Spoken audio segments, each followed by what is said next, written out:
నాట్యమాడినాయి నడివీధిలో నడిపాయి నాట్యమాడినాయి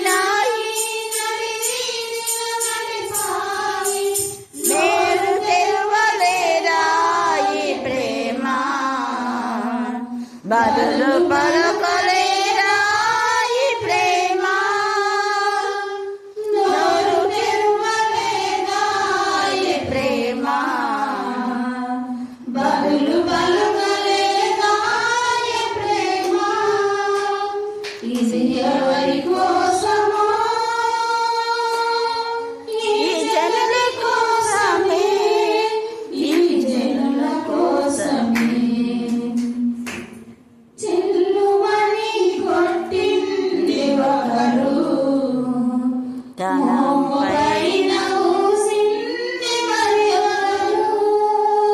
చెల్లుమని కొట్టింది ఒకరు తన పైన ఊసింది మరి ఒకరు బంతులాడినారు బాణలు వేసినారు బంతులాడినారు బాణలు వేసినారు నోరు తెరవలేదాయి ప్రేమ బదులు పలకలేదాయ ప్రేమ నోరు పలకలేదాయ ప్రేమ బదులు పలకలేదాయ ప్రేమ ఇది ఎవరి కోసమో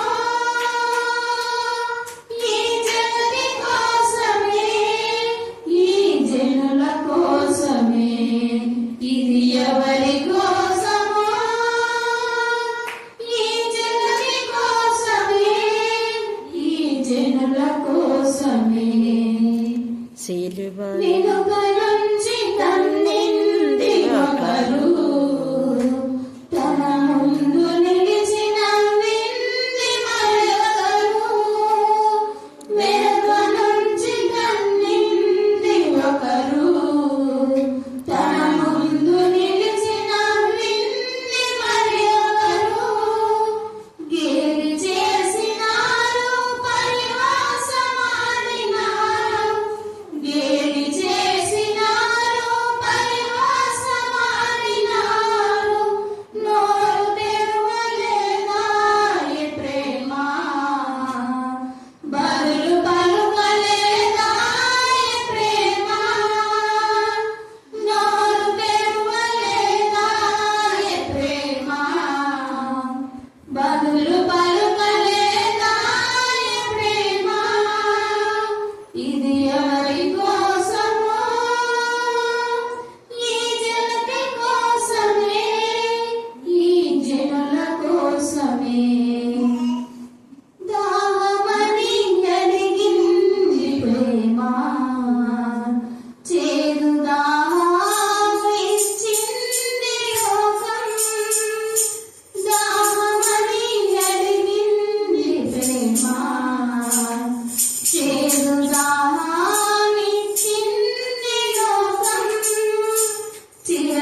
చిరకనిచ్చినారు మరి మనసుతో గుచ్చారు చిరకనిచ్చినారు మరి మనసుతో గుచ్చారు నోరు తెరవలేదాయ ప్రేమ బదులు పలుకలేదాయ ప్రేమ నోరు తెరవలేదాయ ప్రేమ బదులు పలుకలేదాయ ప్రేమ ఇది ఎవరి కోసమో ఈ జగతి కోసమే ఈ జనుల కోసమే ఇది ఎవరి కోసమో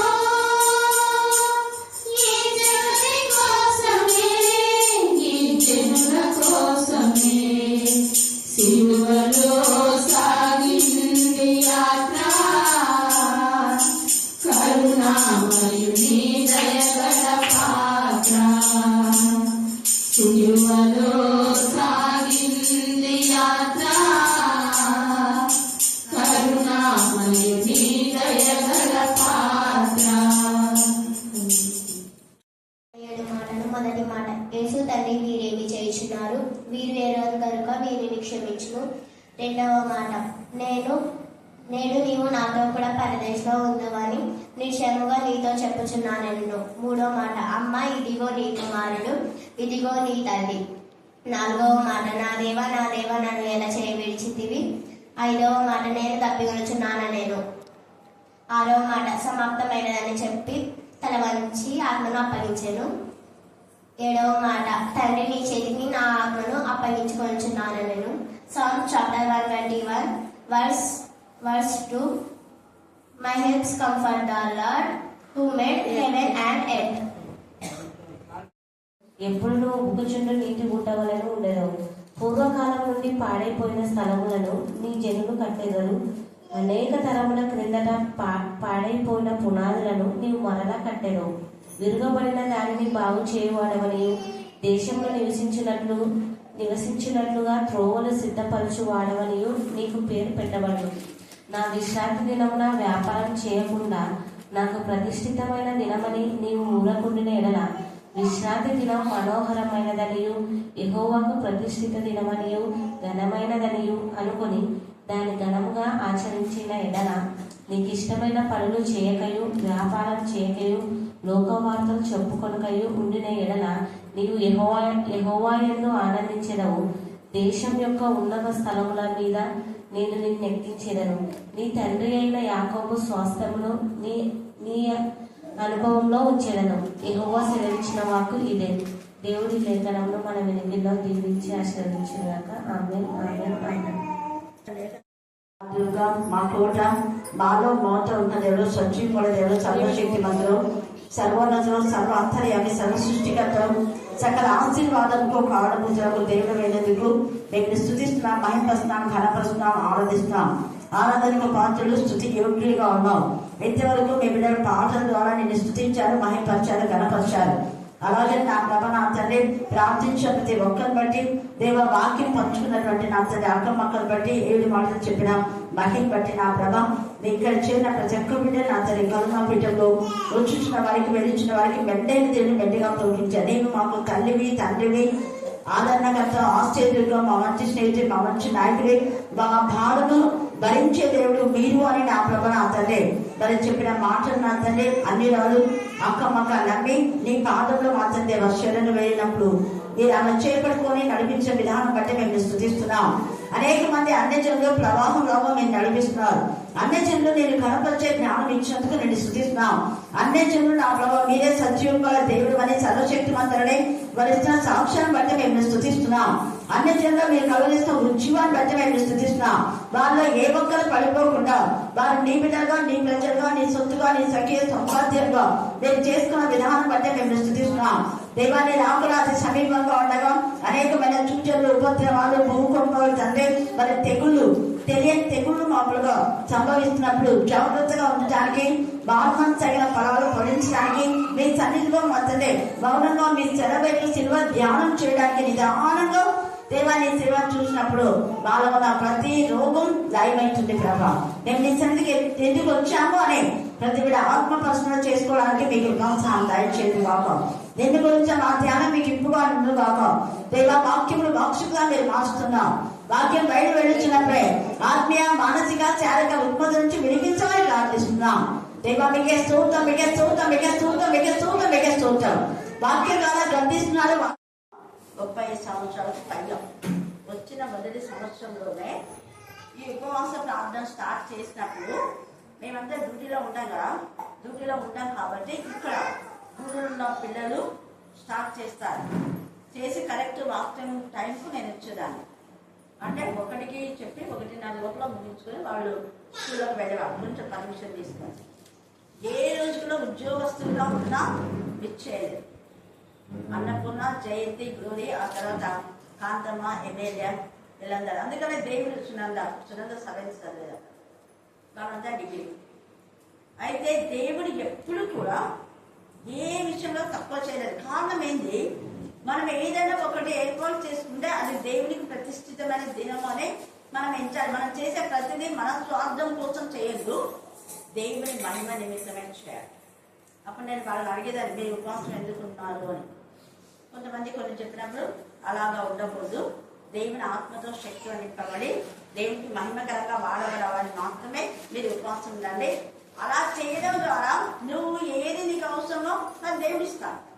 ఇందాక నేను అక్కకు చెప్పింది అంటే భర్తను కాదు, కానీ నీ భర్త చనిపోయినాడు, ఏసైనా నీకు తల్లిగా తండ్రిగా ఆదరణకర్తగా, భర్త అంటే భారం భరించేవాడు, సమస్తమును దేవుడు నీకు సమకూరుస్తాడు అని చెప్పాను. నిత్యులకు తండ్రి నీ తల్లిదండ్రుల కంటే నీ భర్త కంటే ఎక్కువగా మనం ఒక తండ్రి కంటే ఎక్కువగా ప్రేమించేవాడు మన తండ్రి అని ఆమె నమ్మింది. ఆమె దేవునికి సమర్పించుకుంది. తన అన్య జీవితాన్ని వదిలిపెట్టి దేవుని బిడ్డగా జీవిస్తుంది. అలాగా మనం దేవునికి ఒక ప్రత్యేకమైన స్థానం ఇచ్చేవారుగా మనం ఉండాలి. ఇక్కడ ఇప్పుడు చదివిన యెషయా 58వ అధ్యాయంలో మనం 3 మెసేజ్లు తీసుకున్నాం ఇంతవరకు. అయితే ఇప్పుడు ఈ యొక్క అంశంలో దేవునికి ప్రతిష్ఠితమైన దినము అంటున్నాడు. అని మనం ఎవరిని ఎంచుతాము, ఎప్పుడు ఎంచుతాము అంటే 11వ వచనం చదవాలి. యెహోవా నిన్ను నిత్యము నడిపించు. యెహోవా నిన్ను నిత్యం నడిపించు అంటే దేవునికి ఉపవాస దినం, వ్రత దినము అని ప్రత్యేకమైన దినం అని ప్రతిష్ఠితమైన దినం అని. ఆ ఉపవాసం అంటే సహవాసం, ఆయనతో మనం సహవాసం చేయడం ఆయనకి ఎంత ఇష్టమో అని మనం పైనవన్నీ కూడా ఆలోచించినాం. నిజంగా దేవునికి ఆ దినం ఇష్టమని మనం ఎంచితే దేవునికి ఇష్టమైన పనులు, దుర్మార్గులు కట్టిన కట్టలను విప్పుట, ఇంకా అవన్నీ కాడి మానవులు అవన్నీ చాలా ఉన్నాయి. ఆ తర్వాత అప్పుడు అలా చేస్తే స్వస్థత నీకు శీఘ్రంగా వస్తుంది. నిన్న మనం స్వస్థత శీఘ్రంగా లభించడమే అంశం పైన మనం మాట్లాడాలి. కారణం యేసయ్య శిలువ విలువ.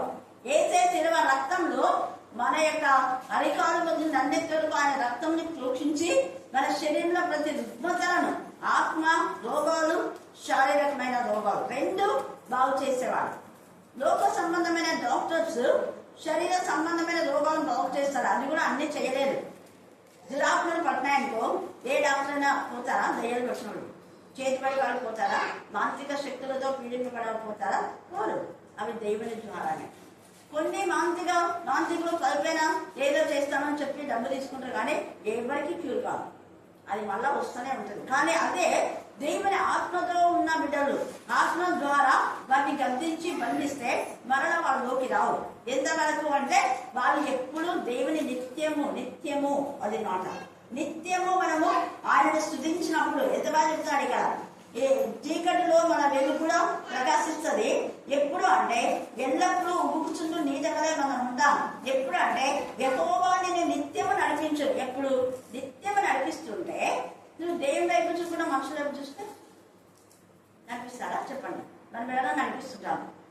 వాళ్ళు నడిచే విధానం అన్నాడు. మనం ఆ పక్క ఇంకొక చూస్తుంటే ఏమైంది కింద దేవుని సన్నిధికి వచ్చి మన చూపుడు చేతలు పక్కన ఏమి ఉండకూడదు. ఏసై శిలువ వైపు మనం శిలువ ధ్యానంలో ఉన్నాం. శిలువల గురించి మాత్రమే ధ్యానం చేయాలి. లేదా అందరి ముందు చెప్పిన వాక్యాలు గుర్తు చేసుకోవాలి. లేదా ఆ యొక్క మౌన స్థితిలో నీ బ్రతికేంగా దేవునికి సమర్పించి, దేవా నా బ్రతుకు నీకు ఇష్టంగా తయారు చేయాలి. మనం దేవునికి ప్రార్థన చేసుకోవాలి, స్తుతి చేయాలి చేస్తున్న వేళని బట్టి. అంతే. అంతకు మించి ఇంకోటి ఉందంటే కలుపుమొక్కం. కలుపుమొక్కలు ఎదిగినాయంటే మన ఆత్మీయ స్థితిని ఏం చేస్తాడు? అణిచివేస్తాయి. బాగా చెప్పింది గాడ్ బ్లెస్.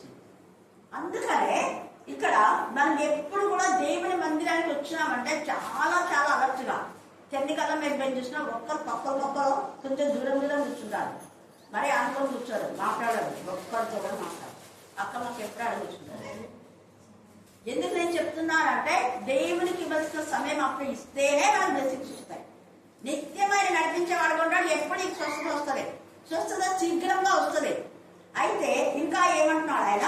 నీవు నీరు కట్టిన తోట వలె. నీరు కట్టిన తోట వలె ఎప్పుడుంటావు అంటే ఎప్పుడు నీరు కట్టే విధానంలో ఉంటావు. దాని అర్థం ఏంటి? నువ్వు దేవుని సన్నిధిలో ఉన్నావు, పని చేస్తున్నావు, ప్రయాణమే వెళ్ళినా, పొలంలో ఉన్నావు, వాక్యం అనే నీరు నువ్వు జ్ఞాపకం చేసుకుంటున్నావు. పెద్దమైన ముచ్చట కాదు. ఆడేం జరిగింది, ఈడేం జరిగింది, ఆడ భోజనం పెట్టుంటే ఆడిపోవడం, భోజనాలు పెడితే అందరు వస్తారు, వాక్యం కోసం పోదు. కానీ దేవునికి స్తోత్రం, కరుణాపీఠంలో భోజనాలపై కాకుండా వాక్యం కోసం వస్తారు. హల్లెలూయా, హల్లెలూయా. అందుకని ఇక్కడ రోజు పెట్టాము ప్రేరేపణ. అది ఎవరు చెప్తున్నారని కూడా తెలియదు. అర్థమైందే. ఇప్పుడు చాలా మంది చెప్పాలనుకుంటారు. ఎందుకు చెప్పమంటే నిజమైన రోషం వల్ల దేవుని పిల్లలు కూడా అక్కడ బయట పడతారు. అందుకని చెప్పి చేసేది కాదు. దేవుని పనులు కొన్ని చెప్పకుండా చేయాలి, కొన్ని చేయాలి. ఈ ఉపవాసం అనేది అందరికీ అనౌన్స్ చేయమని చెప్పారు. అందుకని అందరికీ చెప్పే కొన్ని ఉంటాయి, కొన్ని చెప్పని కొన్ని ఉంటాయి. అప్పుడు నిజమైన గింజలేమో, తాళ గింజలేమో, మరి కలుపు మొక్కలేమో అవి తెలిసిపోతాయి, తేలిపోతాయి. ఇక్కడ ఎంత చక్కగా నీవు నిత్యము, ఇది ఎప్పుడు మర్చిపోదు మన లైఫ్లో, నీవు నిత్యము నీరు కట్టిన తోట వలె ఎప్పుడు ఊడుచుంటూ నీటి ఊట వలె ఉండేది. పూర్వకాలం ఇలాంటి వాళ్ళు అంటే ఎప్పుడు వాక్యంతో ఉండేవాళ్ళు పూర్వకాలంలో పాడైన వాటిని ఏం చేస్తారంట? చెప్పండి, చూస్తున్నారా బైబిల్ అందరు? ఏమన్నా ఒకరిద్దరు చెప్తున్నా అంటే బైబిల్ చూద్దాం. పునాదులను మరడం, ఇది పాడైపోయింది. అప్పుడు మేము అక్కడ ఉన్నాం. కానీ దేవుడు మంచి ఫ్రెష్ గా కట్టిన ఇల్లు చాలా మంది తీసుకున్నారు. ఎందుకో నాకు దీని మీదనే అనిపించింది. అప్పుడు ఈ వాగ్దానం కూడా ఇక్కడికి వచ్చినప్పుడు ఫాస్టింగ్ ప్రేయర్ లో ఇదే నేను మొదట చెప్తాను. అంటే చర్చిలో మొదట చెప్పింది ఇదే, ఇంటి దగ్గర మొదట చెప్పింది ఇదే. చర్చిలో చాలా 15 సంవత్సరాల తర్వాత, నేను వచ్చిన 15 సంవత్సరాల తర్వాత చర్చిలో ఫాస్టింగ్ ప్రేయర్స్ అని చెప్పారు. అంతవరకు ఇళ్ళనే కళలు మర్చిపోయినారు. కొంతమంది విశ్వాసఘాతులు ఉంటారు. అసలు ఉపవాస ప్రార్థన అనేది ఎలా చేయాలనేది కూడా తెలియదు. తర్వాత పాదాలు కడిగేది కూడా ఇప్పుడు ఎవరు కడగటం లేదు. కానీ రెగ్యులర్ గా మనం దేవునికి మహిమ ప్రతిదీ ఏసయ్యా మనకు చేసి చూపించి ఇది చెయ్యండి అన్నాడు. ఏది చేయమంటే అది చేయాలి, అంతే. ఈ పాడైన వాటిని కట్టేటటువంటి కృపా శక్తిని దేవుడు నాకు మాత్రమే కాదు, కరుణాపీఠంలో వచ్చుచున్న వారికి అందరికీ దేవుడు ఇచ్చిన. హల్లెలూయా, హల్లెలూయా. విశ్వసించిన వాళ్ళందరూ కూడా వాళ్ళ పాత ఇండ్లను పడగొట్టుకుని మంచిగా కట్టుకున్నారు. దేవునికి స్తోత్రం. అప్పుడు అరుణంలో వాళ్ళు కొట్టమైన ఉండాలి కదా, ఫస్ట్ కొట్టం ఉండాలి. నాకు బాగా గుర్తుంది. ఆ కొట్టంలో అక్కడనే పెద్ద దేశాలకు అన్నం వండి ఫాస్టింగ్ ప్లేస్ లో ఒక్కొక్కరు ఒక రోజు ఒక మీద మొత్తం ఇళ్లలో ఫాస్టింగ్ ప్లేస్ జరిగేది. ఒక్కొక్క రోజు ఒక ఇంట్లో వాళ్ళు వద్దన్నా వంటలు చేసేవాళ్ళు. నేను కోప్పలేదాన్ని, ఎందుకంటే టైం వేస్ట్ అవుతుంది కదా అనేసి. ఎవరో కొంతమంది మాత్రమే, కానీ చాలా మటుకు భోజనాలు చేసేవాళ్ళు. ఎందుకు అలా చేయడం ద్వారా ఏమైంది? దేవుని వాక్యం ఏమైపోయింది? నెరవేర్చబడింది. ఎందుకంటే నీరు వాక్యం అనే నీరు ఉబ్బికి నీ కుటుంబాన్ని బాగు చేస్తారు, నీ కుటుంబాన్ని కడతారు. నూతనమైన ఆశీర్వాదం. ఒక ఇల్లు కట్టడమే కాదు, ఆ పిల్లలందరూ యెహోవా చేత ఉపదేశం పెట్టే వరకు ఉన్నారు. అప్పుడు ఎజ్రా, నెహమ్యా, తర్వాత పెద్ద పాప దెబోరా, వీళ్ళందరూ ఆత్మీయంగా ఎదిగినటువంటి పిల్లలే. హల్లెలూయా, హల్లెలూయా. తల్లిదండ్రులతో పాటు ఆత్మీయస్తుంది. ఇక్కడికి వచ్చిన తర్వాత సాలమకం, అప్పుడు ఆ చిన్న అఖిల ఎవరో చిన్నోడు మరి ఎత్తుకొని వచ్చి అక్షలోము కూడా చిన్నవాడు. అక్షలోము వాళ్ళంతా ఇక్కడ వచ్చిన తర్వాత పుట్టారు.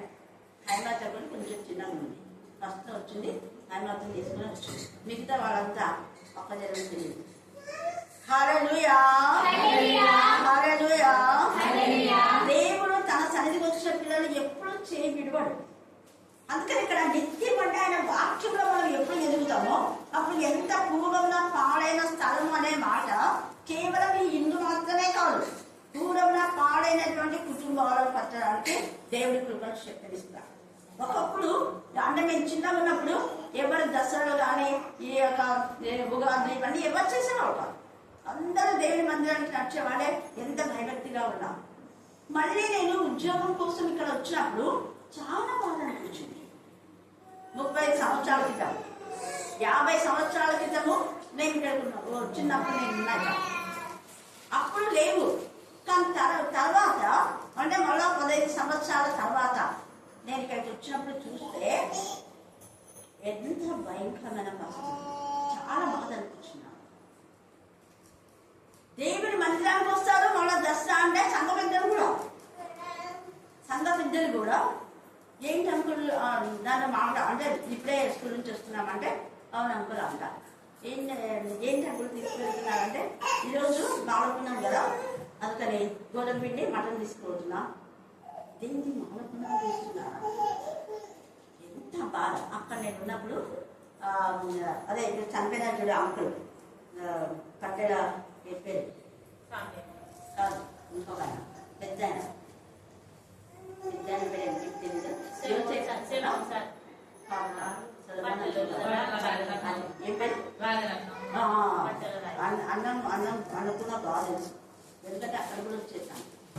రాజరత్నం అంటాం. ఇంకా కొంతమంది పెద్దలు దండు పట్టుకొని వాళ్ళ పిల్లలు వాళ్ళందరినీ తీసుకొని ఏంటి అంకులు ఇలా వెళ్తున్నారంటే జమి చుట్టూ పడుతున్నాం అది తెచ్చి నా కాళ్ళకు మొక్కుకోండి పిల్లలు పంపించడం చాలా కోపడే అంచనా. వీరు చేసే నీచమైన పనులు వాళ్ళ పిల్లలకు నేర్పిస్తున్నారా? మేడం కొద్ది ఏం చెప్తున్నారు తీసుకురా. మా ఉపాధ్యాయులు అయితే వాళ్ళ అన్నిలు వాళ్ళు వచ్చినా కూడా లేదా అక్కడ పెట్టేసండి ప్రార్థన చేస్తాను తలపైన చేయబెట్టి ప్రేజ్ చేసి పంపించారు. అయితే అవన్నీ కూడా దేవుని కృప చొప్పున కలిగించాడు. ఇందులో కారణం ఒకటే, ఉపవాస ప్రార్థన. అందుకే మీకు మళ్ళీ గుర్తు చేస్తున్నాను.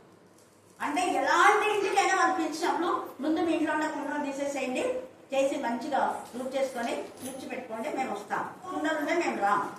తాయెత్తులు ఇళ్ళ దగ్గర కొన్ని తాయెత్తులు గుమ్మడికాయలు అవన్నీ ముందు ఫస్ట్ పోతేనే నేను ఇల్లు చూస్తాను.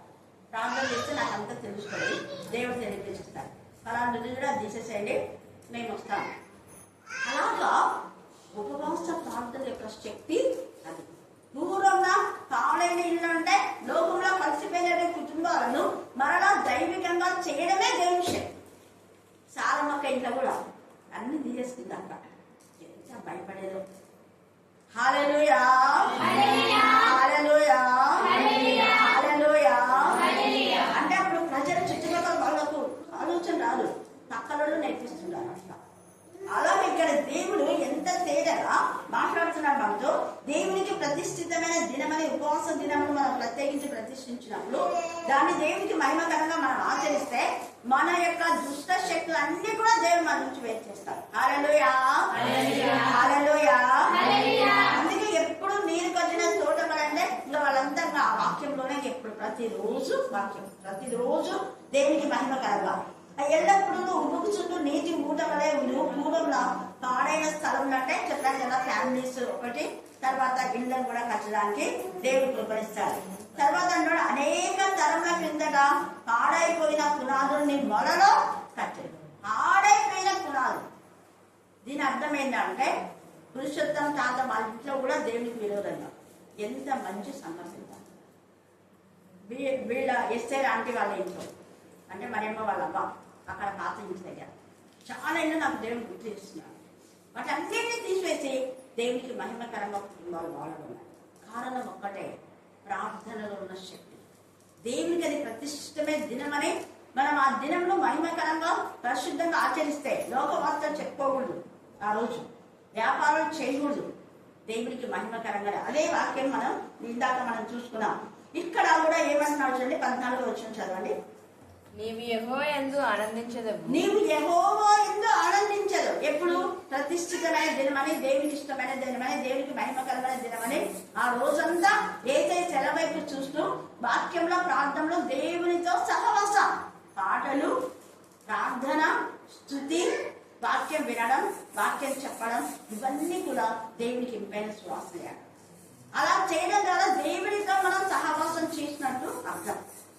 అందుకని ఇక్కడ అప్పుడు నువ్వేం చేస్తావంటే యెహోవా యందు నువ్వు ఆనందిస్తావంట. ఆనందిస్తే ఏమైతుంది? దేశం యొక్క ఉన్నత స్థలం మీద నేను నిన్ను ఎక్కించాను. నిజంగా వేరే దేశాలకు పోవడానికి దేవుడు నాకు కృప ఇచ్చింది. ఇక్కడికి వచ్చిన తర్వాతనే దేశాలు లేదు అంటే రాష్ట్రాలు, చాలా రాష్ట్రాలకు వెళ్ళడానికి ఇక్కడికి వచ్చిన తర్వాత దేవుడు కృప. అక్కడ ఒక 2-3 మాత్రమే వెళ్ళాను నేను. వేరే రాష్ట్రాలు, కోస్తా, తర్వాత బాంబే, ఇక్కడికి రాకముందే వెళ్ళాను. బాంబే, కోస్తా, రాజస్థాన్. ఇక్కడికి వచ్చినది ఇంకా చాలా రాష్ట్రాలు, వేరే జిల్లాలు.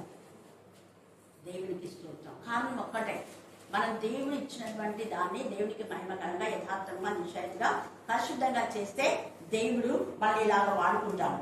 అందుకని ఇక్కడ ఎప్పుడైనా నేను లేకపోతే వెంటనే జయంతో అన్నపూర్ణ వాక్యం చెప్పేవాడు. గౌరి కొంచెం భయపడేది, తర్వాత నేర్చుకుంది. అన్నపూర్ణ కానీ అన్నపూర్ణ ఎక్కువ చెప్పేది. ఆ తర్వాత కొన్నిసార్లు ఎప్పుడు లేకపోతే మిరియాం వచ్చేది, తనకు కూడా చెప్పేదాన్ని. మేరకంగా అక్క కూడా చెప్పేది. హల్లెలూయా హల్లెలూయా. అందుకే ఇక్కడ దేశం యొక్క ఉన్నత స్థలం మీద నేను నీకు ఎక్కించేదను అంటే అప్పుడు యూట్యూబ్ లేదు. దేవుని కృప ఇప్పుడు అన్ని దేశాలకు పోతుంది వర్తమానం కదా, ప్రపంచం అంతా పోతుంది. ఎంత గొప్ప దేవుడు వాగ్దానం నెరవేర్చిన. మన దేవుడి సన్నిధిలో నిర్దోషంగా నిష్కలంకంగా శుద్ధ హృదయంతో ఆయన హృదయపూర్తిగా ఆయన ఆరాధించి ఆయన సేవించి ఆయన మహిపచ్చి ఆయన గణపచ్చి ఆయన కొనియాడితే దేవుడు వాగ్దానం నెరవేరుస్తాడు. నేను వాగ్దానాలన్నీ 76 నుంచి నాకు గుర్తున్నాయి. అవన్నీ రాసి ఆ పనులకు రాసుకున్నాను. ప్రతి వాగ్దానం నెరవేరింది కదా. హల్లెలూయా హల్లెలూయా. 82 నాకు వచ్చిన వాగ్దానం తనకు కూడా వచ్చిందంట. నాకు మొదటి బాగా గుర్తుంది, మా నాన్న ఇచ్చిన వాగ్దానమే. అప్పుడు వాగ్దానం తీసుకునేవాళ్ళు కాదు. జెరూసలేంలో కూడా అప్పుడు నేను అంత గుర్తులేదు, కానీ మా సంఘాల్లో ఇచ్చేవాళ్ళు కాదు. దేవుడు నాకు ఇచ్చిన నాన్నకి ఇచ్చిన వాగ్దానం నాకు ఇచ్చాడు, నేను దాన్ని చేపట్టినా.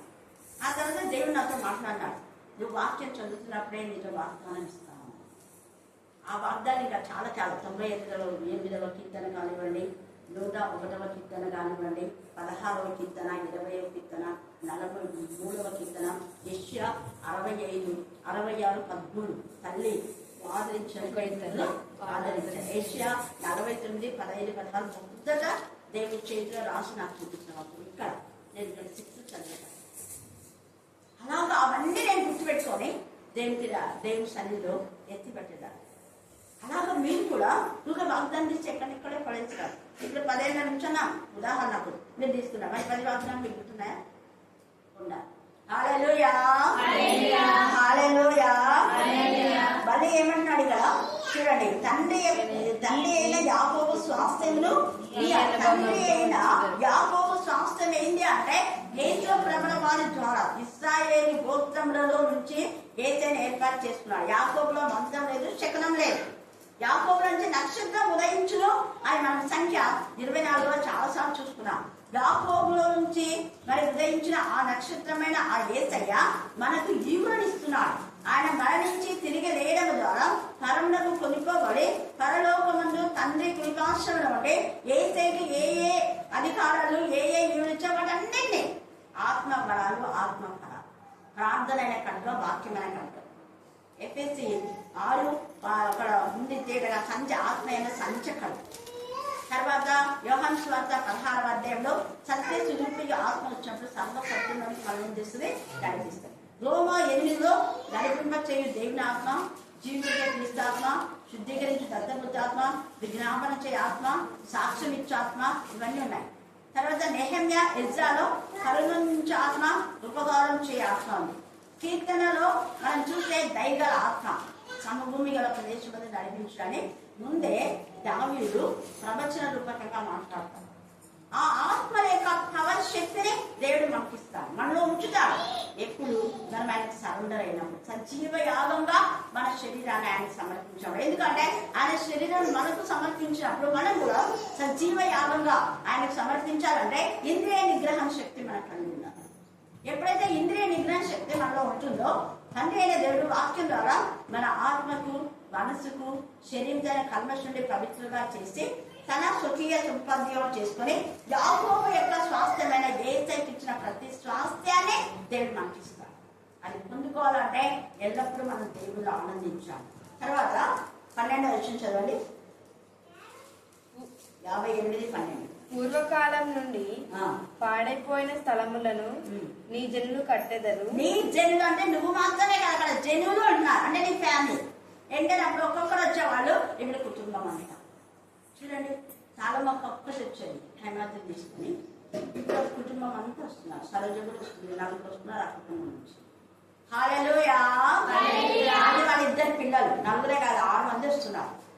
అక్క వేసిన పునాది, అక్కలో దేవుని వాక్యం పనిచేసి వేరే వాళ్ళు అక్కడ ఉన్న వాళ్ళంతా అదెందుకు తీసేస్తావు, ఇదేం తీస్తావు, ఏమేమన్నారు ఆ ఇంటి ముందు వాళ్ళే. కానీ అక్క తీసామంది తీసేసిందే, మళ్ళీ వేరొక్క వెళ్ళి అక్క పో, నువ్వు చెప్పుకో, ఇల్లంతా శుభ్రంగా ఉందో లేదో చూసినాకో ప్రార్థన పెట్టాము. ఎక్కడెక్కడ ఉన్నాడు తీసేసింది. మూఢనమ్మకాలతో అప్పుడు చాలా ఏమేమో చేసాం, ఇప్పుడు లేవు. ఇప్పుడు ఎవరి దగ్గర కూడా పోదు. దేవుని యొక్క పవర్ అలాంటి కుటుంబంలో నుంచి మరి ఎంత చక్కగా హైమావతి కానివ్వండి, అఖిల్ కానివ్వండి, సరోజ ఎంత బాగా పాడతారు. నిజంగా హైమావతి కంటే బాగా పడుతుంది కదా, పాట ఎంత సొంపుగా వినబుద్ధి అవుతుంది. హైమావతి కూడా బాగా పడుతుంది, హైమావతి అఖిల్ కంటే బాగా పడుతుంది. ఇందాక ఎత్తుకున్నాడు, కానీ వాళ్ళ అక్క చూడండి ఎంత ప్రేమ. తమ్ముడు తగ్గిపోకూడదని వెంటనే అరుణమ్మ హైమావతి దాన్ని చక్కగా పాడిస్తారు. హల్లెలూయా హల్లెలూయా. అంటే పాడేటప్పుడు బాగా వినాలని చెప్పేది. నేను ఏది పుస్తకం చూడాలి, మీరు పాడేటప్పుడు వింటా. ఎక్కడ ఎవరితో మాట్లాడి ఎక్కడ అది మనకి వచ్చేస్తుంది. ఏ పాడైనా మనకు వస్తుంది. మనం పాడేటప్పుడు వేరే ఆ దాంట్లో ఉన్న వచనాలు అర్థం చూసుకొని దేవా నన్ను ఇలాగా చేయి ప్రభా అని చేసుకోవాలి. ఎవరు పాడినా పాటలోనే అర్థం గ్రహించండి. గుర్తుపెట్టుకోండి. ఎప్పుడైనా మనం ఇంటి దగ్గర ముందే ఏం పాటలు పాడాలో ఒక 4 పాటలు సెలెక్ట్ చేసుకొని వస్తే సరిపోతుంది కదా. వీడొచ్చి ఇది వాడమా అది వాడమా ఇది నాకు రాదంటున్నాను, మళ్ళీ ఇంకోటి తీస్తారు. ఎంత టైం వేస్ట్. అది పాట పాడుతుంటారు. ఆ పాటలను అర్థం నువ్వు యాడ్ ఏకాత్మ ఏక మనసు ఏక భావం అంటే ఉందా మనకు? ఉండాలి. ఉంటే పాటలో ఎక్కిపిస్తావు, ప్రార్థనలో ఎక్కిపిస్తావు. ఏం ప్రార్థన చేస్తావు? చెప్పే వాక్యులు శ్రద్ధగా విని ఎంత చక్కగా ఈ బాబు ప్రార్థన చేస్తుంది. విన్నావు కదా? మరేమో ప్రార్థన వినా ప్రార్థన చీర ప్రార్థన ఇప్పుడు చేయమంటే చేపించామండి. ఒక 10 నిమిషాలు చేసింది అన్ని వాక్యాలే. నా వాగ్దానాలు చాలా వరకు చెప్పింది ఆ బాబా. దేవా మేము వెళ్ళప్పుడు అక్క బాగా తనకంటే ఎక్కువ మేము ఎదగాలని ఆశపడుతుంది ప్రభా, మమ్మల్ని అలా ఎదురు చేయండి ప్రభా, నీ వాక్యంతో నింపు ప్రభా. అక్కకి ఎన్ని వాక్యాలు ఇచ్చినా ఆ వాక్యాలన్నీ మేము నేర్చుకునేలా చేయి ప్రభా అని చేస్తుంది. అలా ఆశీర్వదించినా ప్రభా, అక్కడికి ఇచ్చిన విద్య ఇచ్చినా ఉద్యోగం ఇచ్చినా ఇవన్నీ ఇస్తుంది అక్క. నేను చెప్పాను ఆత్మ గైడ్ చేసింది ప్రభా, మేము కూడా అలా కావాలి. అందుకని ఇక్కడ ఎంత చక్కగా పరిశుద్ధ ఆత్మదేవుడు ప్రతిదీ మన గైడ్ చేస్తూ నడిపిస్తూ మన ఆశీర్వదిస్తూ విధంగా ఆయన మన ప్రతి సమస్యలు ఆయన చేతిలోకి తీసుకుంటాం. కాకపోతే మనము పూర్ణ ఆత్మతో, పూర్ణ మనసుతో, పూర్ణ వివేకంతో, పూర్ణ శక్తితో, శక్తి లోపం లేకుండా ఆయన ఆలోచించాలి, సృష్టించాలి. అందుకే అనేక తరముల కింద పాడైపోయిన పునాదులను నేను మరలా కట్టలేదు. ఇక్కడ కూడా మీరు మరలా కట్టే స్థితి దేవుడిస్తారు.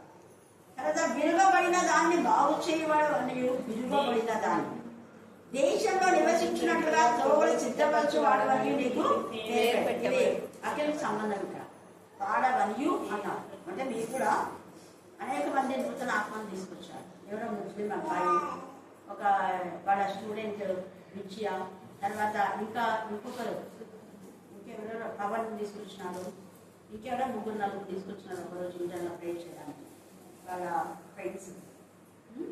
కాబట్టి ఇలాగా తర్వాత అది అంగడిలో పనిచేసేటువంటి ఆ అంగడి వాళ్ళకు కూడా ప్రేరాన్ని తీసుకున్నాడు. అంటే అంతకుముందు పాలు కూడా చేసినాడు కానీ ఏం చల్లడం లేదు. అఖిల్ చేసేటప్పుడు వాళ్ళు 2-3 సార్లు నూనె ఫ్రై తెచ్చుకొని పోయినారు. వాళ్ళ పిల్లలు కూడా ఇంటర్లో కొనగానే చూపిస్తున్నాడు. హల్లెలూయా హల్లెలూయా. ఎక్కడ ఉంటే అక్కడ మనం దేవుడు వాడుకుంటాడు. వాళ్ళ భక్తాలు కూడా వాళ్ళ ఇంత షాప్లో మా షాప్ మారుతుంది అంటే నేను ఫస్ట్ వాళ్ళకి ఏం చెప్పినావో అది చెప్పేసాను. అంతేగా అదే షాప్ ఇచ్చినాను. అక్కడ వేరే వాళ్ళని వేరే చోటు పంపిస్తున్నాను. ఎందుకు చెప్తున్నా ఇవంటే దేవుడి పట్ల మనం తప్పన కలుపుకుందాం. దాన్ని ఇంకా మళ్ళీ ఒక రోజు ఉంది, ఒక సంవత్సరం ఉంది, కంటిన్యూ చేయాలి. అందుకని ఇక్కడ ఎంత చక్కగా పరిశుద్ధ ఆత్మదేవుడు అనేకమైనటువంటి ఆత్మలను తీసుకొచ్చే బాధ్యత భారం మనకి ఇస్తాడు. త్రోవలు అంటే దేవుని యొక్క మార్గం, ఏసైనా మార్గం సత్యం జీవమని వాళ్ళకి తెలియచేసి అన్ని దేశంలోంచి అన్ని జన్ల నుంచి వాళ్ళని ప్రభు విధంగా మనం చేయాలి. అందుకని ఇక్కడ నా విశ్రాంతి దినంలో వ్యాపారం చేయకుండా నాకు ప్రతిష్ఠితమైన దినమని నీకు ఊరకుండి ఎలా. ఈరోజు ఎవరైనా వ్యాపారం పోతున్నా, ఉద్యోగాలు పోతున్నా, వాళ్ళతో మాట్లాడుతున్నా. ఇది దేవునికి ఇష్టమైన ఆదివారం రోజు ఏం చేయకూడదు. అప్పుడు పాత నిబంధన కాలంలో విశ్రాంతి దినం అంటే దేవుడు ప్రత్యేకించి ప్రతిష్ఠించాడు. మనం ఆదివారం కూడా విశ్రాంతి దినం అని అనకూడదు. అది ఆదివారం అనాలా, పరిశుద్ధ దినం అనాలా, దేవుడికి ఇష్టమైన దినం అనాలా, పునరుద్ధాన దినం అనాలి. ఇన్ని ఉన్నాయి ఆదివారానికి. అయితే శనివారం ఎంత ప్రాధాన్యత ఉందో ఆదివారం కూడా అంతే ప్రాధాన్యత దేవుడు ఇచ్చాడు. హల్లెలూయా హల్లెలూయా హల్లెలూయా. కాబట్టి దేవుడికి అది ఇష్టమైన దినమని ఇచ్చి ఆ రోజంతా నువ్వు వాక్యం అయిపోయే వరకు ఏం చేయదు. వాక్యం అయిపోయిన తర్వాత నీ పనులు ఏదైనా ఉంటే చేసుకో. చూడండి ఎంత ఆశ్చర్యం. మేము ఖచ్చితంగా సండే రోజు ముఖ్యంగా ఈ చంద్రబాబు నాయుడు అప్పుడు కూడా ఇచ్చేవాడు అంతా జరుగుతుందని సండేనే పెట్టేవాడు చైతన్య. నేను మాత్రం ఎవ్వరికి భయపడింది. నేను వస్తా ఎంతవరకు 11 వరకు ఉంటా. 8కి స్టార్ట్ అయ్యేది జన్మభూమి కార్యక్రమం. 11 వరకు 11 తర్వాత ఉండాలి. జీతం కట్ చేసుకుంటారా అని ఇష్టం, సెలవు ఇస్తారా ఇవ్వకపోతారా అది ఇష్టం. చెప్పేస్తాను, సెలవు పెడతాను, వచ్చేస్తాను. అవతల ఏం జరుగుతుందో పట్టించుకోండి. ఒక్కసారి మాత్రం ఏమి ఎప్పుడు ఇంతమంది టీచర్లు ఉన్నారు, వీళ్ళంతా క్రైస్తవులు కాదా అంటే వాళ్ళు కాదో లేదో నాకు తెలియదు. నేను మాత్రం నా సర్టిఫికేట్లో క్రీస్తు బిడ్డ నేను రుచిపరచుకుంటాను. హల్లెలూయా, హల్లెలూయా, హల్లెలూయా. దేవుడు మనకు ఆ శక్తిని ఇస్తాడు, ఆ సహాయం ఇస్తాడు ఖచ్చితంగా. ఆదివారం రోజు ఎప్పుడు 11 తర్వాత ఏ ప్రోగ్రాంలు ఉన్నప్పుడు నేను మీ ఇష్టం, జీతం కట్ చేసుకుంటారా చేసుకోండి, ఏం చేస్తారో చేసేది అంతే, జీతం కట్ చేస్తారు. ఒక్కరోజు దేనికి నేను సెలవు పెట్టుకోవాలని నేను అదే అంట. నేను ఎప్పుడన్నా బాగలేదని సెలవు పెట్టినానా లేదు కదా, ఎప్పుడైనా మీటింగ్స్ ప్రైవేట్ మీటింగ్ అయినా పెడుతుంటా. కాబట్టి దేవునికి ఇవ్వాల్సిన ఆ తర్వాత ఇంకా లేకుండా చేసినారు. కానీ మన దేశంలో సండే రోజు అసలు ఉండవు ఎక్కడ. మన సండే రోజే పరీక్షలు ఉంటాయి, ముఖ్యమైన పరీక్షలు సండే రోజే పెడుతున్నారు. ఎందుకంటే ఇది మిస్టేక్ చేద్దాం కదా, మనకు వచ్చే వాళ్ళంతా కూడా దేవునికి ఈ రోజునే వస్తుంటారు, అందుకనే ఇది చేస్తుంటారు. అయినా నేను అంట, మీరు ఏ ఎగ్జామ్ రాయడానికి పోయినా మొదట ఫస్ట్ ప్రాక్టీస్ దేవునికి వచ్చి మీరు టైమింగ్ చూసుకొని అంత లోపల ట్రైన్లో అటెండ్ అయి పొమ్మంటుంటాం. ఎలక్షన్ అప్పుడు కూడా మేము 7 గంటలకంతా అక్కడ ఉండాలి, 7-8 కంతా ఇక్కడనే ప్రార్థన ఎక్కడ ఉంటే అక్కడ. ఆడ కేథలిక్ వాళ్ళది ఎగ్జామ్లో ఉంటుంది అక్కడ, ఇక్కడ లేనప్పుడు అక్కడ. నేను నెలక చర్చికి వెళ్ళి మళ్ళా అక్కడికి వెళ్ళేవాడు. ఎందుకు చెప్తున్నా, దాని ద్వారా ఇన్ని ఆశీర్వాదాలు వచ్చినాయని మీకు చెప్తున్నా. ప్రతిష్ఠితమైన దినం, దేవునికి ఇష్టమైన దినం. అందులో మనం ఫస్ట్ అయితే దేవునికి ఇచ్చిన తర్వాత ఏమైనా చేసుకోవాలి మన పనులు. అందుకని ఇక్కడ ఎంత చక్కగా ప్రతిష్ఠితమైన దినం అని తేలిగా చెప్తున్నాడు అక్కడ. ఆ రోజు నీ పనులు ఏం చేయకూడదు, లోకవార్త కూడా వినకూడదు. యెహోవా ప్రతిష్ఠిత దినమని ఘనమైంది అని మనం ఎంతే మనం గణపరుస్తాడు దేవుడు అనుకుని దాన్ని ఘనంగా ఆచరించిన ఎడల నీకు ఇష్టమైన పనులు చేయకయు, వ్యాపారం చేయకయు, లోకవార్తలు వినకయు అప్పుడు ఉంటే నీవు యెహోవా ఎంతో ఆనందిస్తావు. నీకు నిజమైన ఆనందం, సంతోషం, సమాధానం ఇస్తాయి. ఇప్పుడు సమాధానం నెమ్మది లేదు అంటే నువ్వు ఈ యొక్క ప్రతిష్ఠితమైన దినం ఆదివార దినంలో కానీ తర్వాత ఈ ఉపవాస దినంలో కానీ ఇది దేవునికి ప్రతిష్ఠితమైన ఎంచలేము. అందుకే సమాధానం ఎంచితే ఖచ్చితంగా సమాధానం ఉంటుంది. ఖచ్చితంగా దేవుడు ఎక్కడి నుంచైనా సమాధానం మనకు పంపుతారు. ఎందుకంటే ఈ వాక్యము ద్వారానే మనకు క్రీస్తు చేస్తుంది మహిమలో ఆయన ప్రతి అవసరం తీరుస్తాడు. తర్వాత వాక్యం ద్వారా యేసుక్రీస్తు ద్వారా మనకు సమాధాన బంధాన్ని మన హృదయంలో ప్రోక్షిస్తాడు. ప్రతికూల పరిస్థితులు ఎన్నున్నా సమాధానం అనిపిస్తాయి. ఇవన్నీ మీరు రుజువు, మీకు సాక్షిగా ఎంతమంది వాక్యంలో ఆటంకం చేసినా కూడా ఇక్కడ జరుగుతూనే ఉంది. హల్లెలూయా, అదే సమాధానం అంటే. వాక్యం చెప్పే వాళ్ళకు వాక్యం ఒక్కరోజు చెప్పకపోయినా సమాధానం ఉండదు, వాక్యం చదివే వాళ్ళకు ఒక్కరోజు చదవకపోయినా సమాధానం ఉండదు. మీకు అనుభవం ముఖ్యం. వాక్యం వినే వారికి ఒక్కరోజు వినకపోయినా సమాధానం ఉండదు. ఇక్కడ లోకవాత నీకు ఇష్టమైన పనులు అంటే ఉద్యోగం అనుకోండి, ఏదైనా నీకు ఇష్టమైన మనులు ఆదివారం వచ్చిందంటే ఫ్రెండ్స్తో మాట్లాడడము, టెలిఫోన్ చూడడం, సినిమాలకు పోవడం, షికార్లకు పోవడం, పార్కులు అంతా ఆదివారం రోజు ఉంటాయి. అన్నీ అయితే సరే మన వాళ్ళు సండే వచ్చిందంటే ఎప్పుడెప్పుడు చర్చ అయిపోతుందా. ఇంకా ఆమెను అనుకుంటే కొంతమంది పోయేటాడు. ఎందుకంటే ఫ్రెండ్ల పోవడం, ఇంకా ఆడపిల్లలు అయితే మా అమ్మల ఇంటికి పోవడం, ఆ నుంచి అట్నే పోయి మన తర్వాత నిదానం చూస్తారు. ఏమి అబద్ధాలు చర్చి లేట్ అయ్యా అక్కడ వాళ్ళ అమ్మలు ఇంటికి ఏంటి చెప్పాలి. లేదంటే వాళ్ళ అమ్మలు ఎక్కడ ఉంటే ఆడ పక్కన కూర్చొని బాత్కానే వాక్యం ఏమి వినరాడు. వాళ్ళు వచ్చేది ఎందుకు, వాళ్ళ అమ్మలతో సాయం చెప్పండి. ఇవన్నీ దేవునికి నచ్చం. అందుకే కుటుంబంలో క్షేమ స్థితి లేదు. మనకి ఇష్టమైన వాటిని ఆ రోజు మానివేసుకోవాలి. ఇష్టమైన సీరియల్స్ ఆ రోజే చూస్తారు. ఈడ వాక్యం అంతా పోయింది. ఈడ వాక్యంకి వస్తారు, ప్రార్థన చేస్తారు, పోతే టీవీ ఆన్ చేసి సినిమాలు సీరియల్స్. రాత్రి 7 గంటల ప్రార్థన రాదు. ఎందుకంటే ఇష్టమైన మంచి మంచి సినిమాలు ఆ రోజు చేస్తారు. సైతాన్ తెలుసు కదా.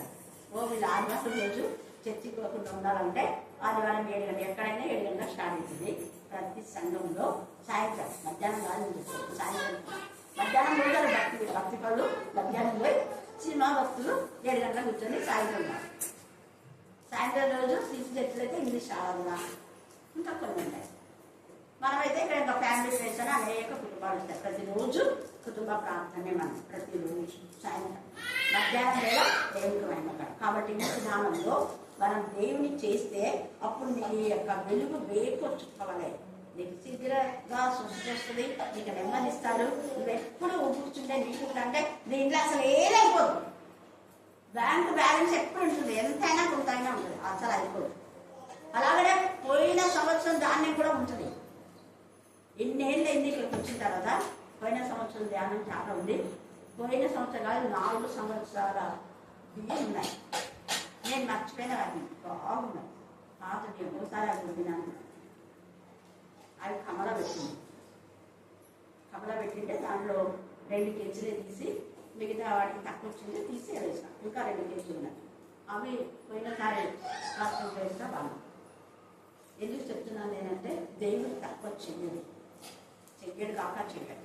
కాబట్టి ఈ సమయంలో దేవుడికి ఫస్ట్ ప్రయత్నిద్దాం. సన్నిధిని చుట్టూ వెళ్దాం. దేవుడు ఈ లేఖన భాగం దీవించాల్సిన కాక ఆమె చివరి ప్రార్థన శారం చేస్తుంది. నిన్నలాగా అర్థం వర్తమాన భవిష్యత్ కాలంలో సర్వాధికారి దేవులకు ప్రభు పరిశుద్ధులని మానక రాత్రి పగలు వేలకొలు తన చేతులు మా వంటని కలిగి మా చేతను నీచుల చేతన శివుల చేతన ధనవంతుల చేతన దరిద్రుల చేతన పరిశుద్ధుడని మానక పగలు పరిశుద్ధ మా గొప్ప తండ్రి స్తోత్రములైనా నీ సన్నిధానంలో నడిపించినప్పుడు మనం బట్టి మీకే స్తోత్రములైనా. ఈ యొక్క ఫాస్టింగ్ ప్లేస్ లో ఎంతమంది పాల్గొని నిన్ను ఆరాధించి నిన్ను స్తుతించి నిన్ను గణపరిచి వడల ద్వారా వాక్యం ద్వారా నా తండ్రి ప్రార్థన ద్వారా నేను మహిమపరిచారో వారందరినీ దీవించండి, ఆశించి నీ కృప భద్రపరచుకొని శక్తిని బలంలో ఆరోగ్యం దయచేయండి. నూతన బలం కూడా దయచేయండి. ఆరోగ్యం శక్తిని బలం దయచేయండి. మీకే స్తోత్రములైనా. నిజమైన ప్రభావ విశ్రాంతి దినం తండ్రి పరిశుద్ధంగా ఆచరించమని సెలవిషయం మీకే స్తోత్రములైనా.